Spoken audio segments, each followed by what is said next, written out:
I forgot to tell you. All right, I don't want to bore you with all the details.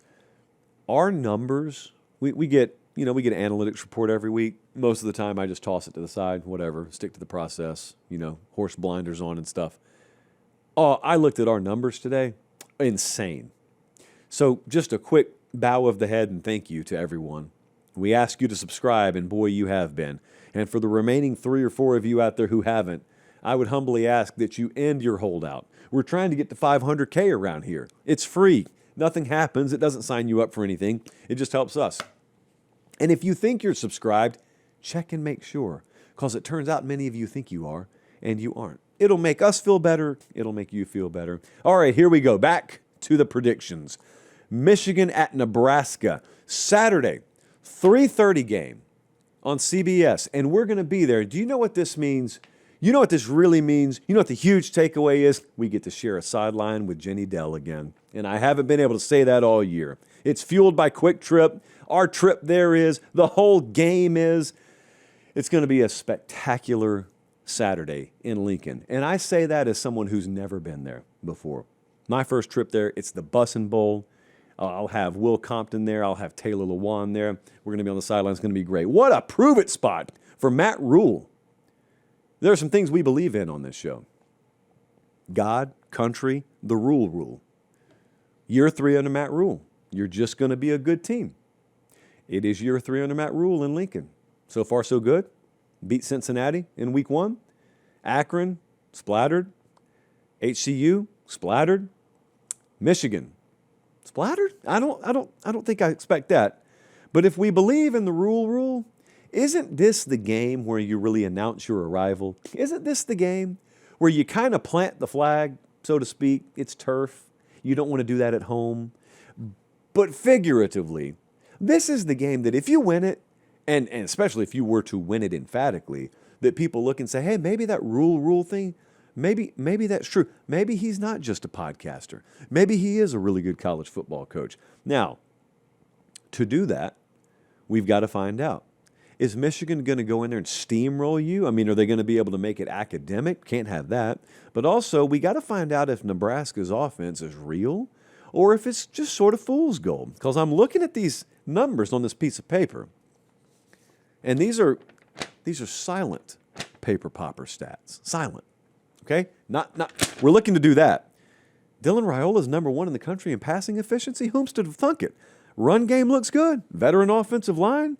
They're 3rd in the country in 3rd down conversions. And as soon as I say all that, I know I got a Nebraska hater, because they do exist, yelling, yeah, but who have they played? Well, they're going to play Michigan Saturday. If they do it against Michigan, is that enough for you? Probably not, knowing the haters like I do. But I do have to inform you, painfully, though it may be, that the crowbar theory is in play in this game. For those who are new to the campus here at Pate State, the crowbar theory is a little something like this. Hey, really quick timeout. We'll get right back to the video. Do me one favor. Make sure you're subscribed. It helps us keep the show free. It helps us keep the lights on. It helps us keep doing college football year-round, and we appreciate it. All right, back to the video. If you have a high-level offense, in college football at least, there is a theory that sometimes you just haven't faced a good enough defense, and a good enough defense in college does not just slow you down. If you're averaging 40 points per game, it's not like you face a high-level defense and, oh, that's okay, we won't score 40, we'll only score 29. In college, sometimes the disparity in competition level is such that you have built your numbers into fool's gold, and when you face a quality opponent, they meet what we call the freeze point.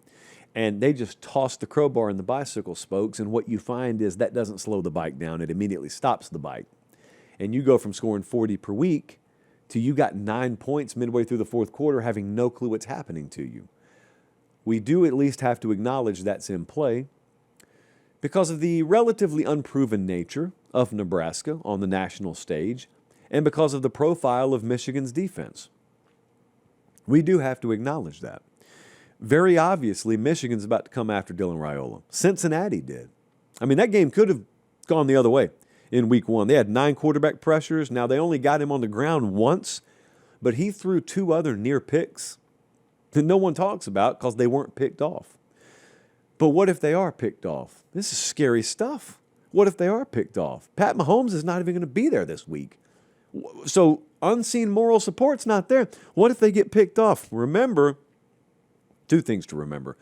Firstly, they only had 3 yards per carry against Cincinnati. And remember this, that Cincinnati quarterback in week 1, Brendan Sorsby, had 13 carries of his own for 96 yards on the ground and 2 touchdowns. I mentioned that because last week Bryce Underwood carried it for 100 yards himself. And I'm steadily sitting there getting texts from Michigan fans, this is what our offense needs to look like. This is what the Michigan offense should look like.